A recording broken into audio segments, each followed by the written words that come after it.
You may recall that the Senate of the Federal Republic of Nigeria at the plenary on Tuesday, 14th November 2003, considered the request of Mr. President, Commander-in-Chief of the Armed Forces of the Federation, for the confirmation of nomination of Mr.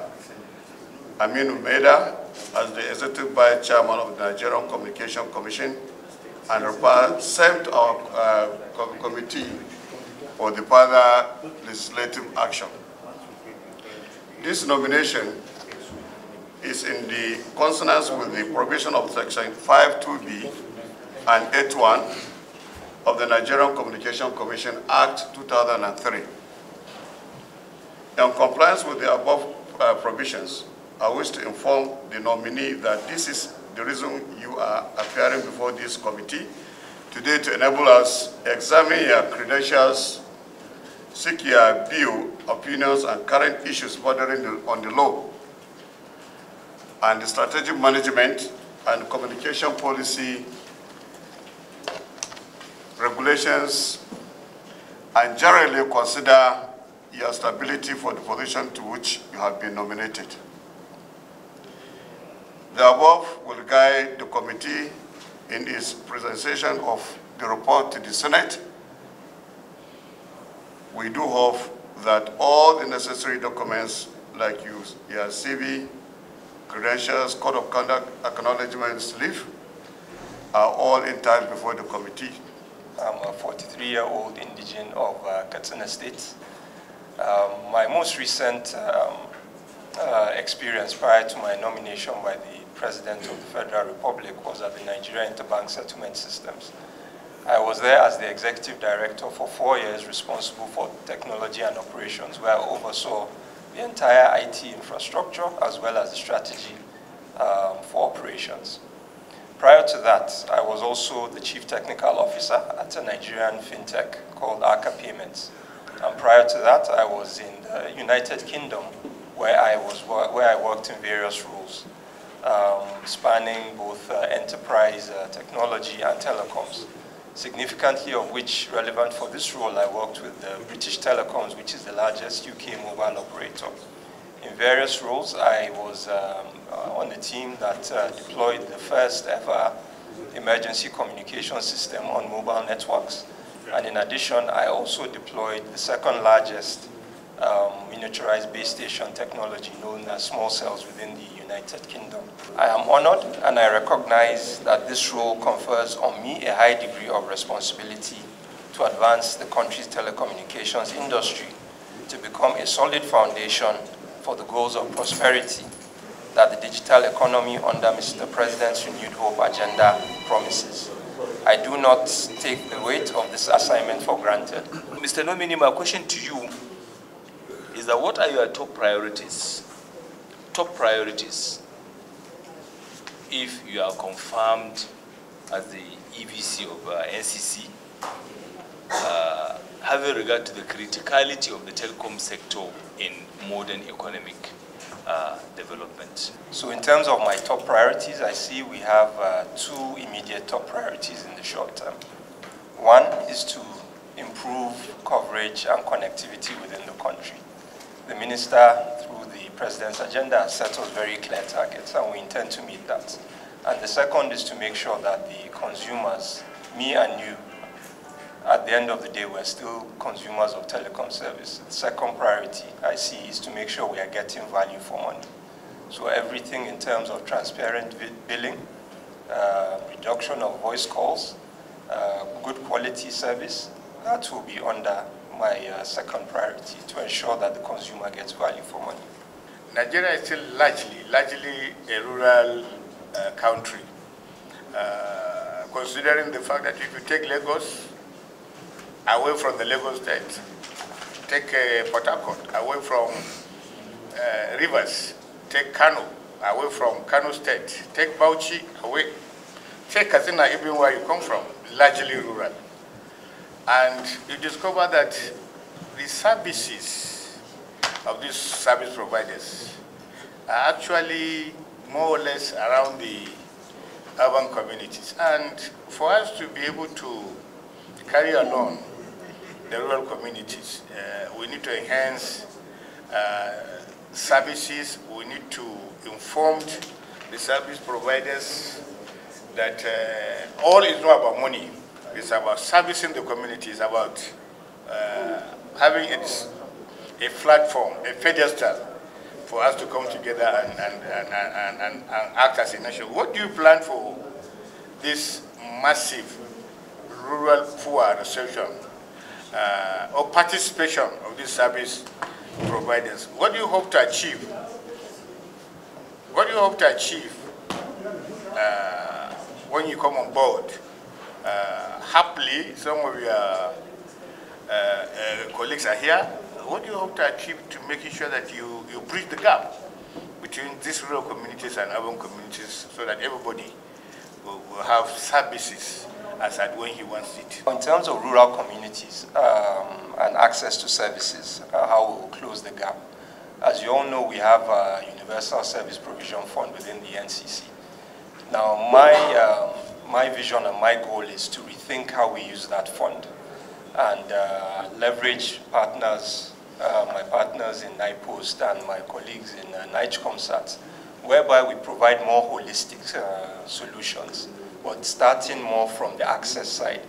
So we are hoping that we will move away from focusing on providing the connectivity itself, but providing the access side solutions, which will hopefully draw in the right level of investments to ensure that we have the right level of connectivity in those rural areas. How will you promote competition and innovation in the telecommunication sector, which will lead to effectiveness and efficiency, whereas the end users will be happy? Because there are so many complaints, and it is to do with a lack of serious competition, and the platform is not very much clear for the competitors to come and enter the market. How will you bring the competition? In terms of how to promote innovation and competition, we are currently reviewing the NCC Act, and my prayer and wish is that with your support of this community, with this committee, that we are going to put in the right regulation and empower the NCC to make it independent and stand at par with its peers globally in order to be able to attract the right level of investment and provide a level playing field for operators in the space. My concern is, how do you plan to address the issue of poor quality of service and drop costs among others, amidst others? In terms of poor quality of service, I think this is something that all of us experience, and it's a real problem. When I came from Lagos, I was complaining. But when I arrived in Abuja, I realized that the problem was even a lot bigger than I thought. But I think, to me, I have a view that, as I've been discussing with my executive commissioners, we need to make it clearer in terms of the SLAs we are holding the licensees.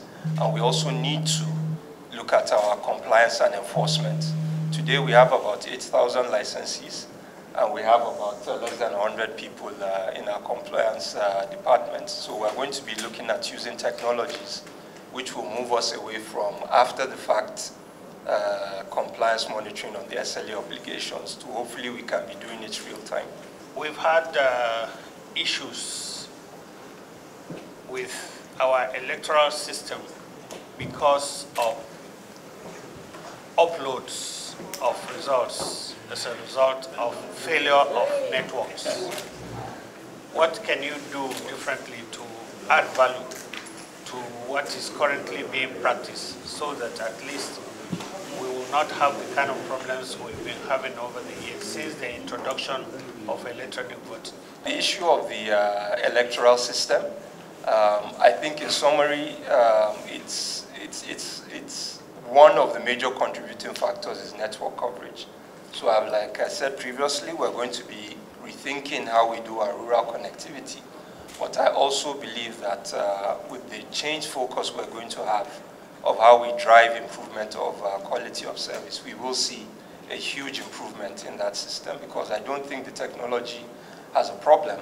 I just think it's the components that need to make it work, one of which is telecoms connectivity that we need to improve. The issue of easy hacking into people's accounts, into people's numbers, is so pervading, and we don't seem to find out what's the problem. How do we make sure that there are some measures to stop this hacking? It's becoming cumbersome and it's affecting everybody. Given my background coming from the payments industry, I think fraud was one of the areas which was always a pain point for us. Yeah. And luckily now that I'm in the telco, because the primary channel for connectivity today is the mobile phone, and linked to that is the mobile number. So I'm expecting that we're going to have very, very close collaboration with my counterparts in the payment space so that we can address this issue appropriately, because it is a big problem. You mentioned niche concept. In the past, because I have supervised the sector before, in the past, NCC, niche concept, Galaxy Backbone, instead of them synergizing to bring good productivity, they look at themselves as rivals. What will you do to bring this thing together to provide quality service for Nigerians? I think you're going to see a different way of working under the ministry now. There's very close collaboration. Like I mentioned, we're going to be looking at how we use some of our funds, specifically the Universal Service Provision Fund. So in the past, you would see us trying to provide a holistic solution from NCC, a holistic solution from Galaxy, or a holistic solution from NIGECOMSAT. But we're looking to see how we can combine our resources so that NIPOS, for example, can give us a location. NIGECOMSAT can give us the connectivity for that solution, for that location. NIDDA can bring the training programs. SSA and Honorable Minister will give us the direction. And ourselves, NCC, we can bring the equipment. So I think with that, we'll be able to do a lot more with less resources, because, of course, now is a period where, like we were discussing at MTF yesterday, the country's finances need to be used more prudently.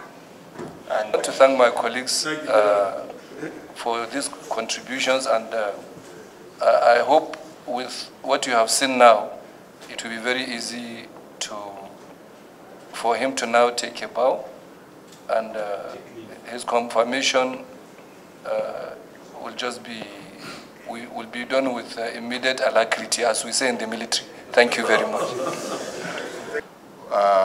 Mr. Nominee, you can take your leave now. My distinguished colleagues.